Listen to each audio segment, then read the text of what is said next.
Rap. Adoro rap. E por incrível que pareça, eu não havia falado ainda a respeito desse universo. Então assista esse vídeo.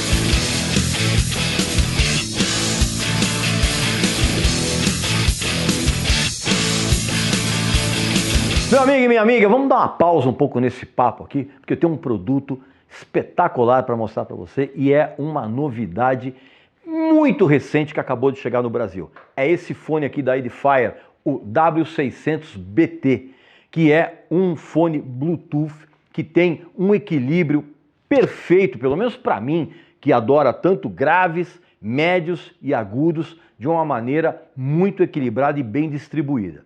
Esse fone aqui, ele tem 30 horas de autonomia, né? Você sabe, é um fone Bluetooth e você pode carregá-lo para onde você quiser. E justamente por ele ser Bluetooth, você pode ligar esse fone onde você quiser. No celular, no seu equipamento de som, na TV, no computador, onde você preferir e onde você se sentir mais confortável para ouvir a música que você tanto adora. Evidentemente que você que nos segue aqui no canal, você tem privilégios. Se você quiser adquirir esse produto por um preço sensacional, basta que você clique aqui no link abaixo. Agora, se você quiser ter um desconto ainda melhor, que você não vai encontrar em lugar nenhum da internet, basta que você preencha o cupom de desconto com Regis Tadeu Indica. E aí sim, você vai adquirir um produto de primeira qualidade com um desconto que você não vai encontrar em lugar algum. Meu amigo e minha amiga, algumas pessoas escreveram para mim perguntando por que eu não falo de hip hop e de rap. E eu tinha quase certeza que eu já tinha feito vídeos a respeito desse universo tão legal que eu particularmente adoro. E realmente eu fui dar uma olhada e não encontrei vídeos falando a respeito das minhas preferências em termos de rap e hip hop. Então eu resolvi fazer esse vídeo aqui, no qual eu vou mostrar 5 dos meus grupos favoritos de rap. Isso no âmbito internacional, né? Mais pra frente eu vou fazer um vídeo com os meus grupos de rap nacionais favoritos. Vou fazer também um vídeo com os caras, né, os rappers que eu mais gosto, né? Porque nesse vídeo aqui eu escolhi os 5 grupos de rap internacionais que eu mais gosto. Claro que antes você vai fazer sua inscrição aqui no canal, vai visitar a nossa novíssima loja, que tem uns produtos muito legais, como essa camiseta aqui, ó. Você tá vendo aqui, né? A pança não tá vendo. E logo de cara, o meu grupo preferido de rap é o Public Enemy. Aliás, você vai reparar que eu sou um apreciador desse tipo de sonoridade. Eu sou um cara da velha guarda, eu gosto daquelas bases mais pesadas. Esse hip hop moderno que tem por aí, eu acho tudo um porre total. Você vai perceber isso ao longo desse vídeo e dos outros que eu vou fazer. Então, para começar, o meu grupo preferido é o Public Enemy.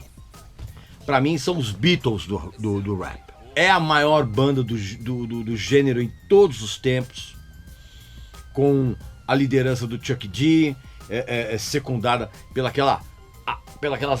como é que eu vou dizer? Aquelas intervenções amalucadas e sensacionais do Flavor Flav, que é uma figuraça, e daquela massa sonora absurda que era proporcionada pelo DJ Terminator X. E esses caras, eles surgiram em 1985 e logo eles chamaram a atenção pelas letras absolutamente cortantes, com uma abordagem política extremamente engajada contra o racismo, contra a política suja e o poder tirânico das grandes corporações. Sempre foi e continua sendo assim uma metralhadora verbal, giratória e sônica contra tudo que de ruim existe aqui no planeta. Pra você ter uma ideia, Olha só o que eu tenho do Public Enemy. Olha isso.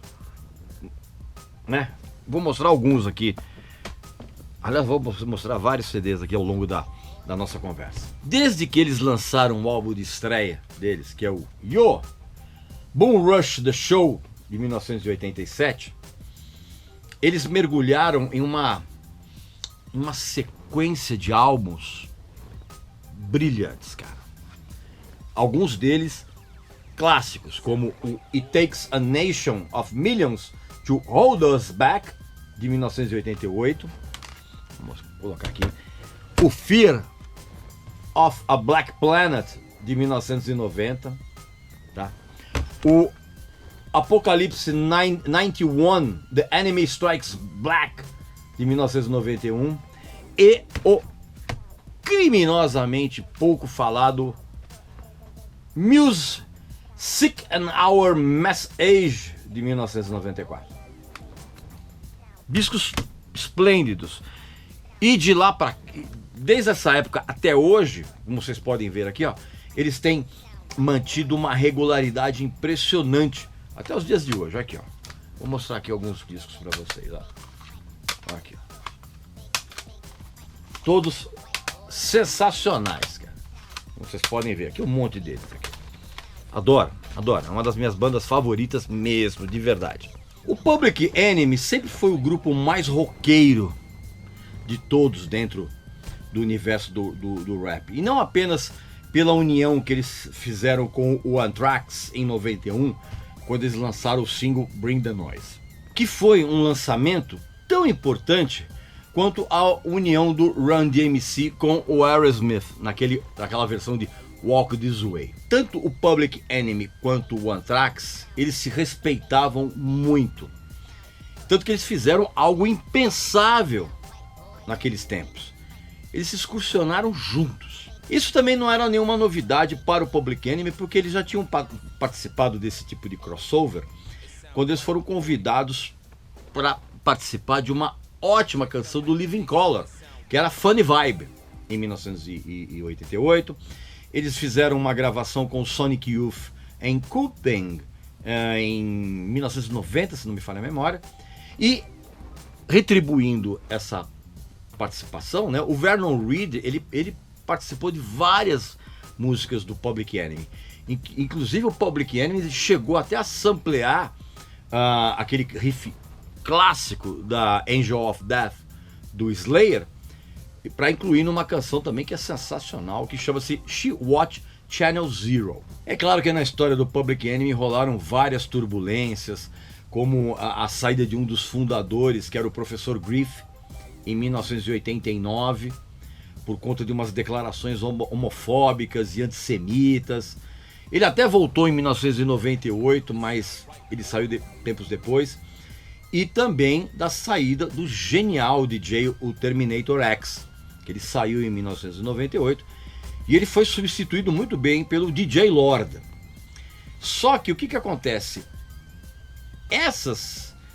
A intensidade, vamos dizer assim, dessas experimentações sônicas do Public Enemy mudaram o hip hop para sempre. A própria conscientização que existe hoje dentro da comunidade black mundial se deve em grande parte ao conteúdo das canções do grupo, né?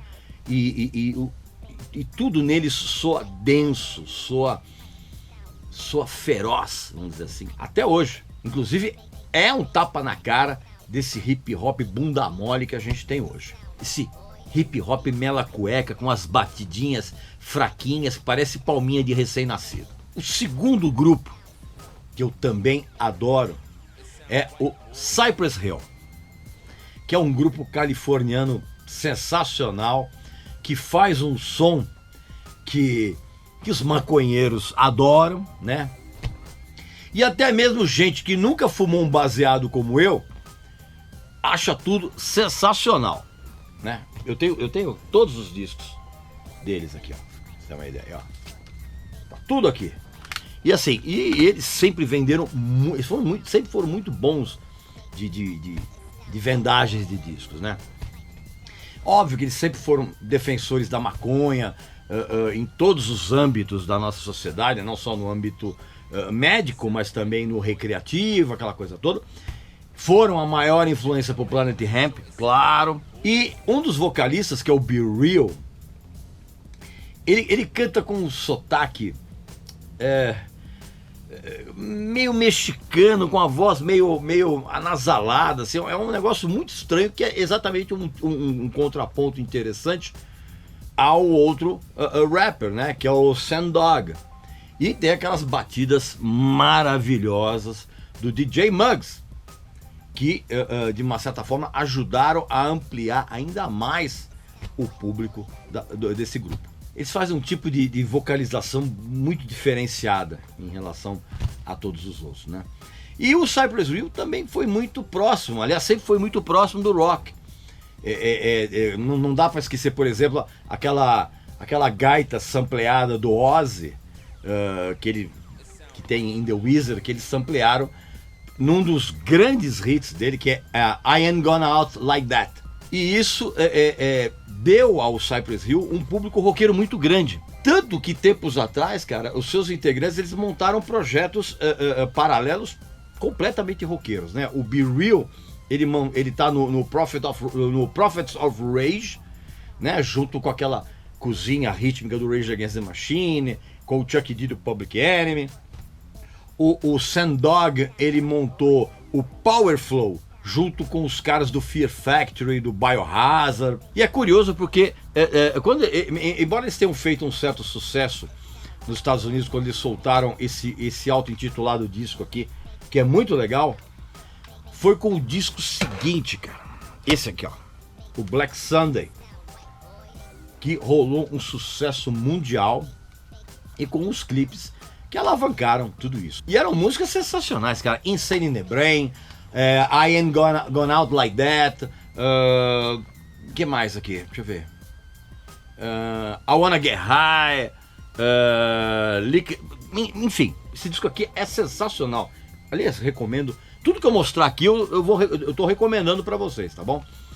E eles passaram a fazer turnês com o Rage Against the Machine, cara. Inclusive, a banda, eles conseguiram, cara, emplacar 2 canções naquela que talvez é a minha trilha sonora preferida em todos os tempos, que é a do filme Judgment Night, que traz uma banda de rock e um grupo de rap em parceria, cara.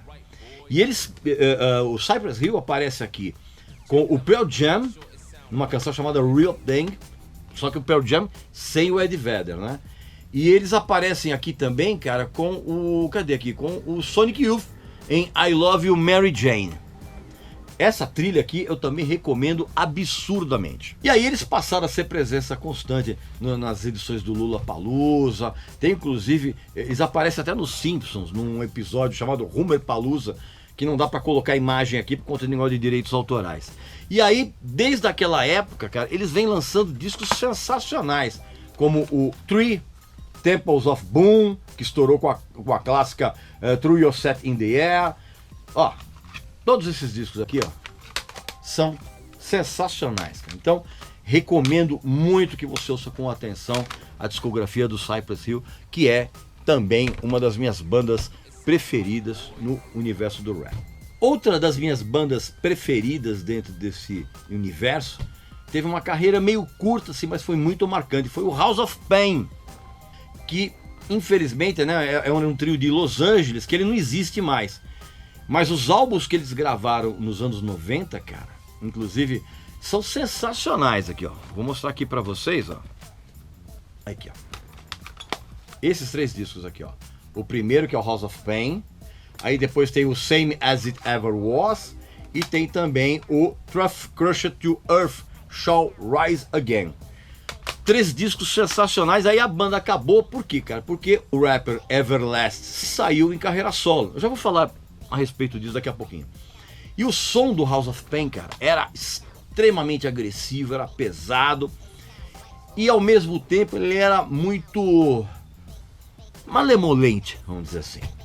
Quem conhece o clássico que eles soltaram em 1992 nesse disco aqui, que é Jump Around, sabe do que eu tô falando. Acontece o seguinte, cara, esse trio aqui, que era o rapper Danny Boy, tinha o ótimo DJ Lethal, mais Everlast, que eu já falei. Eles foram muito mais do que um criador de um único hit, né?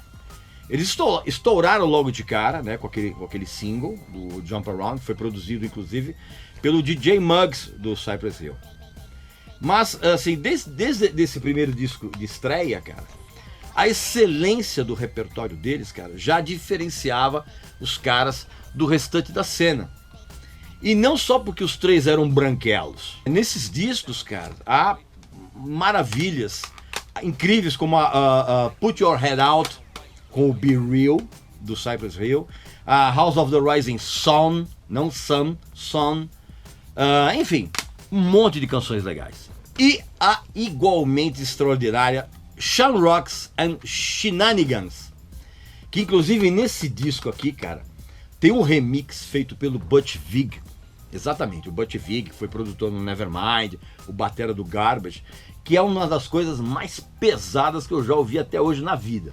Essa proximidade com o rock também ficou muito evidenciada quando eles participaram também do filme do Judgment Night, junto com o Helmet.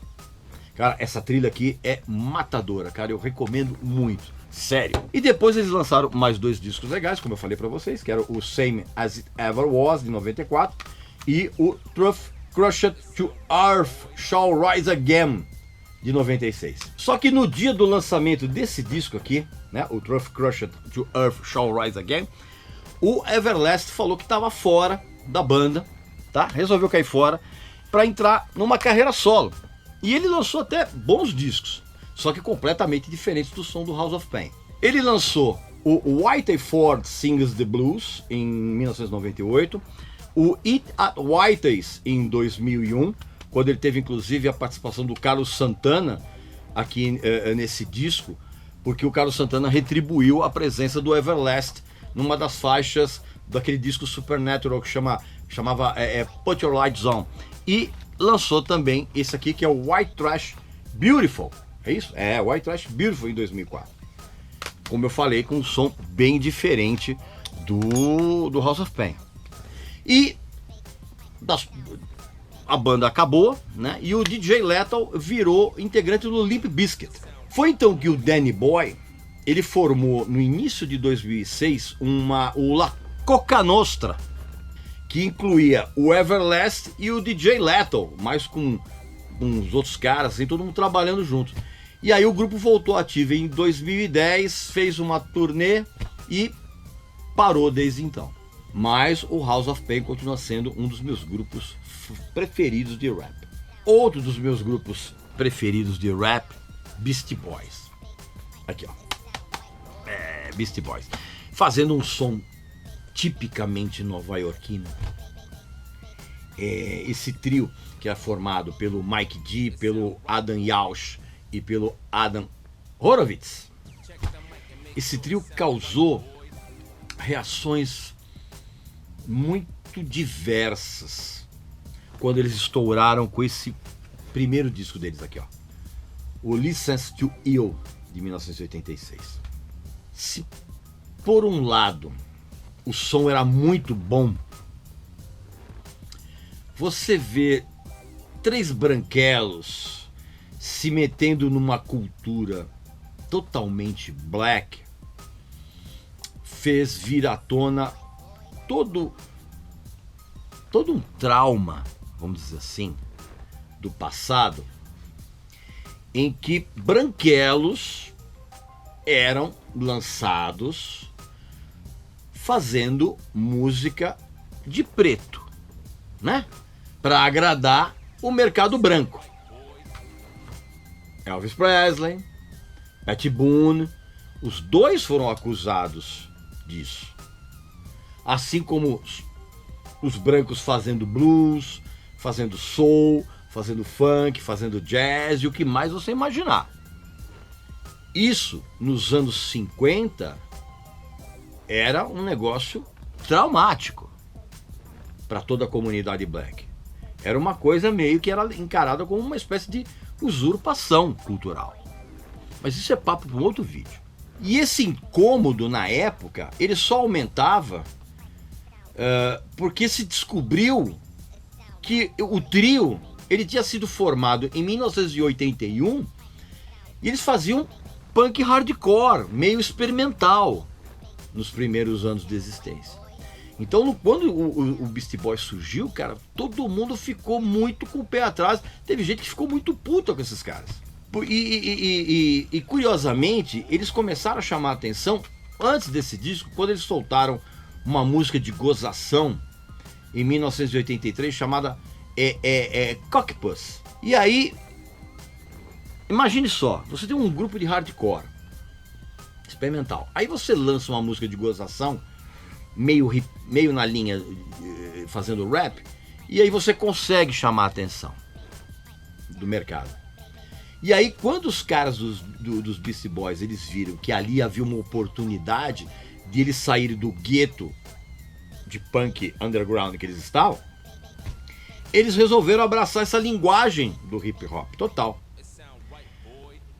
Tanto que, inclusive, eles chegaram a ser até a atração de abertura da turnê da Madonna, em 1985.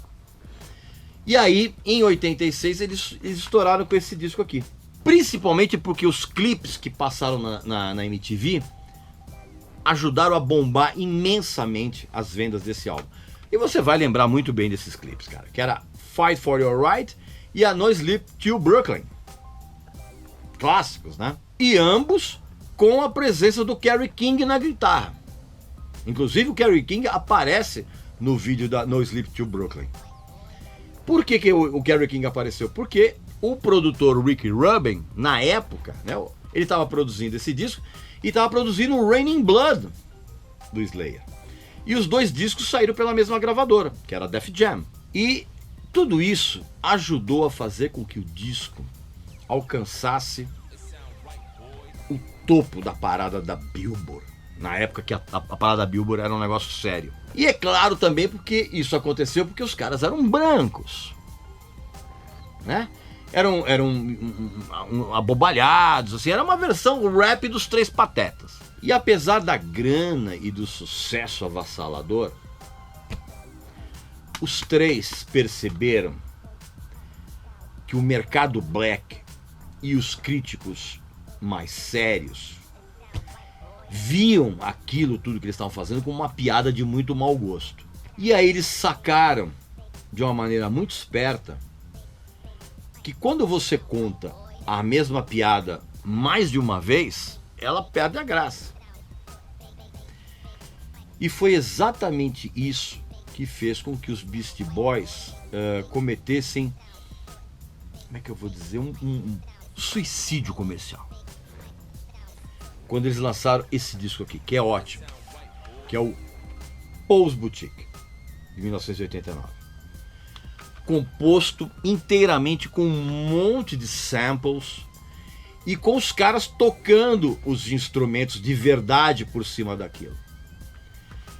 Era hip hop, era fortemente calcado em temas instrumentalmente falando muito bem construídos e os caras tocando em cima. O disco assim foi um fracasso de vendas, assim, retumbante. Mas por causa desse disco aqui, eles adquiriram algo que se tornou depois importantíssimo, principalmente para quem deseja ter uma carreira longa, que é o respeito da crítica e principalmente o respeito de um público fiel, né? Fidelizado, justamente da comunidade black. Foi aí que os caras viram que, opa, peraí, esses caras são diferenciados. Eles tiveram muita grana e sucesso e depois viraram as costas para isso no Paul's Boutique para obter respeito. Então só faltava unir as duas coisas e foi exatamente o que aconteceu depois. Eles lançaram 2 álbuns extraordinários, que é o Shake Your Head de 1992, e o Ill Communication, de 1994. Aqui, eles sedimentaram o lance de ótimas vendas com respeito e credibilidade do mercado black. Depois eles lançaram mais outros discos também muito bons, como o Hello Nasty, por exemplo, que é sensacional. Esse aqui que é o The In Sound From Way Out, o The Mix Up, enfim, todos os outros que depois eles fizeram foram sensacionais. E aí, infelizmente, em 2012, cara, o Adam Yauch morreu de câncer. E aí o grupo se desfez com muita dignidade. Eu recomendo muito que vocês assistam o documentário chamado The Beastie Boys Story, que foi lançado no ano passado, em que o Mike D e o Adam Horovitz, eles contam a história da banda como se fosse uma comédia de stand-up no palco, cara. É sensacional. E para terminar, não posso deixar de fora o grupo fundamental para tudo que aconteceu. Run DMC. Exato. Foi o grupo fundamental, cara, para o som que a gente veio a chamar de rap. Em sua vertente mais roqueira. Não vou chamar de hardcore porque é exagero. Nenhum dos outros grupos que eu citei anteriormente, e todos os outros que você puder imaginar, nenhum deles existiria se não fosse por esse trio aqui de Nova York, o Run DMC. E pode pegar bandas como Red Hot Chili Peppers, Faith No More, Rage Against the Machine e tantas outras, nenhuma existiria caso o Run DMC não tivesse aparecido. Eles apareceram em 1983, né? Era o Joseph Simmons, que era o Run, o Daryl McDaniels, que era o DMC, os dois lá na frente, e o Jason Mizell, que era o Jam Master Jay, ali nas picapes, fazendo um som sensacional, com um conceito estético em cima dos agasalhos e dos tênis da Adidas, né? Que era uma vestimenta que as pessoas usavam nas ruas e que depois passou a ser obrigatória depois que eles levaram isso pro palco. Porque se você analisar a estética, por exemplo, dos pioneiros do rap, como Afrika Bambaataa e o Melle Mel do Grandmaster Flash and the Furious Five, eles usavam um conceito estético brilhante, que era meio derivado da disco music ainda. Só que os caras do Run DMC estabeleceram um outro padrão, cara. Eles transformaram uma cultura de rua num fenômeno mundial. E eles estouraram, cara, logo de cara com o disco de estreia. Com esse aqui, ó. Auto-intitulado, 1984. Que vendeu muito e eles continuaram vendendo ainda mais quando eles soltaram o segundo, que é o King of Rock. Tá ok? Então o que acontece? Os caras criaram uma mistura de rap e rock absolutamente espetacular. Eles, pra você ter uma ideia, aqui no King of Rock, eles também inventaram um negócio que depois passou a ser conhecido como dancehall, que era a mistura do rap com o reggae. Tem uma canção nesse disco chamada Roots Rap Reggae, né?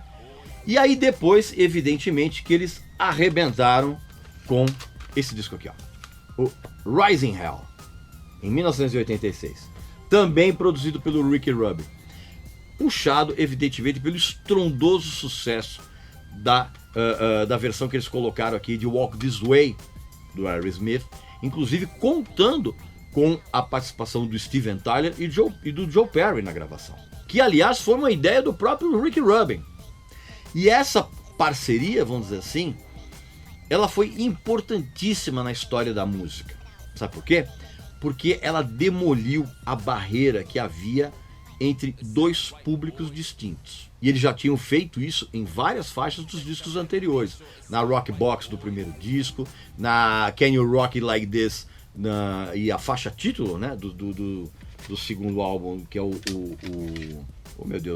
King of Rock. E eles também, cara, eles demoliram o preconceito que a MTV e as outras emissoras tinham em relação ao rap. E ainda ressuscitaram a carreira do Aerosmith, né? Porque eles tinham acabado de voltar e eles estavam enfrentando um problema muito sério de vendas por causa desse disco aqui, ó, o Done with the Mirrors, que tinha sido um fracasso.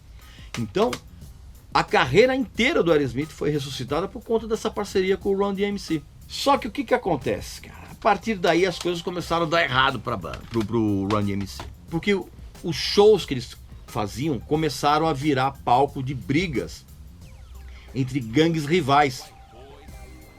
E a mídia passou a culpar o Run DMC por conta desse clima, cara, por conta do conteúdo das letras deles. Aí, o que acontece? Eles fizeram uma turnê junto com os Beastie Boys, e aí eles soltaram um disco, cadê aqui? Que é esse aqui, ó.